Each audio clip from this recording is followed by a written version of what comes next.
Expuesto a la inmensidad del Atlántico, me encuentro condenado a naufragar hasta el fin de los tiempos.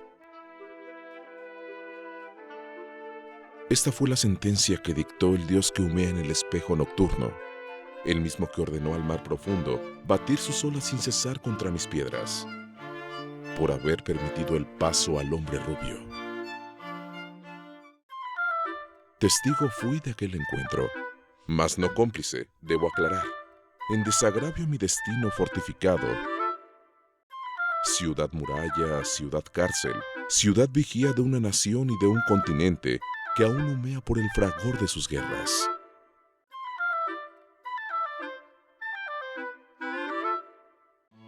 Abro mi historia sin recelo en esta hora de recuentos, a cambio de un poco de clemencia a nombre de mi pasado. Un fuerte bautizado cristianamente en las aguas de San Juan, pero que cuelga en su apellido las reminiscencias del Culúa prehispánico. Tal fue la visión de aquel don Juan de Grijalva en 1518, quien impávido descubrió los sacrificios ofrecidos por aquella etnia mexica a su dios Tezcatlipoca en este islote de Ulúa.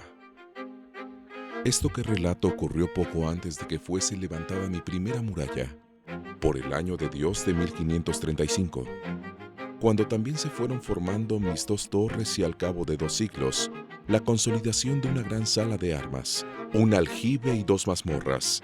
En fin, un islote de trazo impecable y altivo que desafía a la mar. Desde aquí, gruesas piezas de artillería custodiaron por siglos el tesoro de los españoles. La América que dio de comer a España, como bien argumento, uno de tantos huéspedes distinguidos que hoy lamento, estuvieron expuestos a la humedad salada de mis tinajas o calabozos. Me refiero a Fray Servando Teresa de Mier, aquel que se declaró criollo en un acto de rebeldía e indignación contra la corona española. Ya les digo, los conquistadores me erigieron baluarte del puerto de Veracruz para proteger sus tesoros de piratas y filibusteros ingleses, y por más de 400 años he resistido a la bravura del Atlántico y a la metralla. Gracias a mi corteza de coral, concha y arena, única en el mundo. Puerto y aduana por algún tiempo. Nada entraba o salía de la Nueva España sin pasar ante mí y con la venia del gobernador. Para él, hicieron esta casa, la Casa del Castellano, que algún día también fue habitada por Benito Juárez, Porfirio Díaz y don Venustiano Carranza. Pero todo a su tiempo. Antes debo volver mis memorias a mi pasado carcelario cruzando por el puente de los suspiros. Aquel que decían muy pocos lograban atravesar de vuelta conservando aún la vida. Y es que si como fuerte fui impenetrable, como prisión, fui poco más que un infierno sin salida. En cada una de mis bóvedas llegué a contar hasta 30 cristianos hacinados. Enfermos y moribundos, la mayoría había pasado ya por la antesala de la tortura y el abuso. Cientos murieron de pulmonía a causa de la humedad salitrosa que recorre mis muros. Pues cuando la marea subía logrando penetrar mi muralla, el agua salada se atornillaba en las rodillas de los prisioneros hasta verlos caer.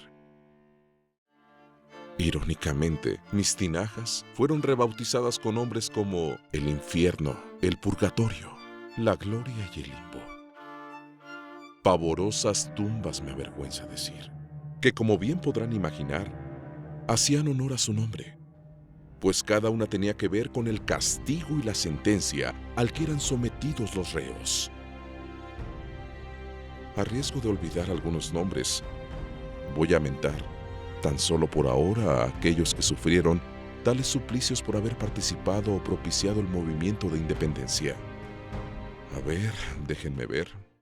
Sí, sin duda uno de los primeros fue Fray Melchor de Talamantes, seguido por don Mariano Michelena, precursor de la primera conspiración en Valladolid. Aquí también estuvo el cura de Acayucan, Joaquín de Urquijo, y el presbítero Gregorio Cornide, confinado por ser seguidor del cura Hidalgo. Aquí terminaron sus días también los conspiradores que intentaron tomar el puerto de Veracruz. Y los 36 soldados que acompañaron a Francisco Javier Mina en su aventura con Fray Servando Teresa de Mier, misionero experto en el arte de la fuga, pues era bien sabido que su verborrea lo había llevado ya por varias prisiones de las cuales había escapado. Entre las cárceles que evadió el clérigo se encuentra el castillo de San Carlos de Perote, otro baluarte con el que guardo estrecha relación a prueba de balas y ventiscas. El fuerte de Perote es para mí como un hermano que cuida de mis espaldas y viceversa. Estamos hechos a prueba de tiempo y el infortunio sepulta nuestras glorias cuando el destino nos cobra la factura de celadores. De cualquier forma y sin menoscabo a mi pasado fortificado, debo reconocer que así como vi entrar a los primeros conquistadores, también fui testigo de su partida definitiva en 1825. Y es que a pesar de los tratados de Córdoba y de que el acta de consumación de independencia había sido firmada ya en 1821, los españoles se rehusaron a dejarme hasta tiempo después. El primer artículo de aquellos famosos tratados decía que esta América se reconocería por nación soberana e independiente y se llamaría en lo sucesivo Imperio Mexicano. La corona de este flamante imperio fue ofrecida a Fernando VII, quien simplemente la rechazó. Quien sí tomó el cetro fue Agustín de Iturbide, quien poco hizo por rescatarme de la ocupación española. Su soberbia y despotismo trajeron al gobierno a Guadalupe Victoria. Este encomendó al Ministerio de Guerra y Marina su primera misión: rescatarme del yugo español. Se compró a Inglaterra una flotilla naviera compuesta de fragatas, balandras, goletas y bergantines, con las cuales lograron bloquearme y sitiar al enemigo. La respuesta a la ofensiva, encabezada por el general Miguel Barragán y el famoso marino campechano Pedro Sáenz de Baranda, llegó días después desde La Habana, de donde partieron algunas embarcaciones españolas, estas en desventaja, y al ver el despliegue de la Armada Mexicana, decidieron retirarse. La situación de los españoles aquí tras mis muros se hizo cada vez más difícil, hasta que por fin resolvieron capitular el 18 de noviembre de 1825. Para el día 23, la bandera mexicana se desplegó en lo alto de mis torres, sellando así el capítulo de la conquista. Desde luego que en esta espiral que es la historia, he sido héroe y villano.